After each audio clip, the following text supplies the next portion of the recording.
7 10 10 7 7 2. Mă bucur să vă văd din nou. V-am promis jocuri.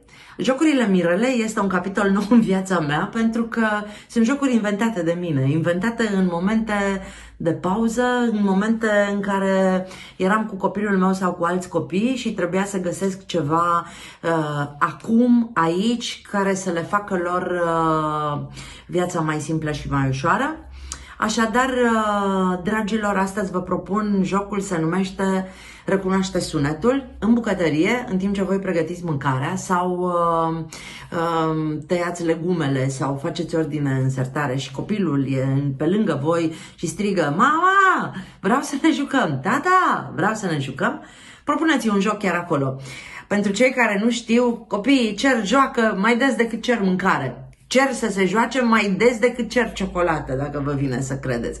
Și atunci eu, de-a lungul timpului, am inventat tot felul de jocuri ce pot fi făcute foarte simplu, n-aveți nevoie de alte accesorii, nu trebuie să ieșiți din casă să cumpărați nimic, ci pur și simplu aduceți copilul în bucătărie împreună cu voi și spui: uite, în timp ce eu amestec aici în oala de pe aragaz, o să fac niște zgomote și tu va trebui să recunoști sunetul pe care eu îl fac. Să-mi spui ce am ciocnit, ce am pornit, ce am făcut. Uită-te bine în toată bucătăria, încearcă să vizualizezi fiecare lucrușor, unde e, ca să-ți dai seama ce aș fi putut atinge, după care îl legați cu o eșarfă la ochi și voi începe să faceți gălăgie. Dar sunetele să fie făcute unul câte unul. De exemplu, luați un cuțit și o furculiță și le bateți și aveți răbdare să recunoască sunetul pe care l-ați făcut. Sau luați ceva care are capac și puneți un capac. Și așteptați să recunoască sunetul, amuzându-vă de toate încercările pe care le face.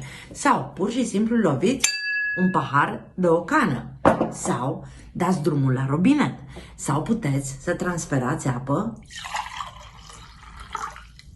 Aici mai avem niște cană. Sau puteți pur și simplu să luați un cuțit sau o linguriță și să faceți puțină energie.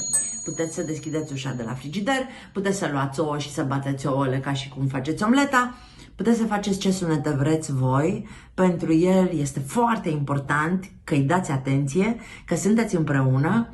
O va lua ca pe o joacă foarte serioasă și dacă aveți chef, puteți să inversați rolurile. Să-i lăsați câteva din obiectele pe care voi le-ați folosit deja, să le folosească și el și să scoată aceste sunete, voi încercând să recunoașteți care sunt sunetele pe care le-a scos.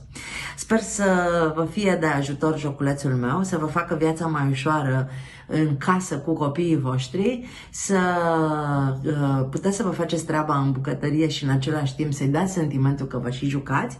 Sunt aici pentru voi în fiecare zi cu câte un joc, pentru că jocurile Mirelei înseamnă inspirație și distracție.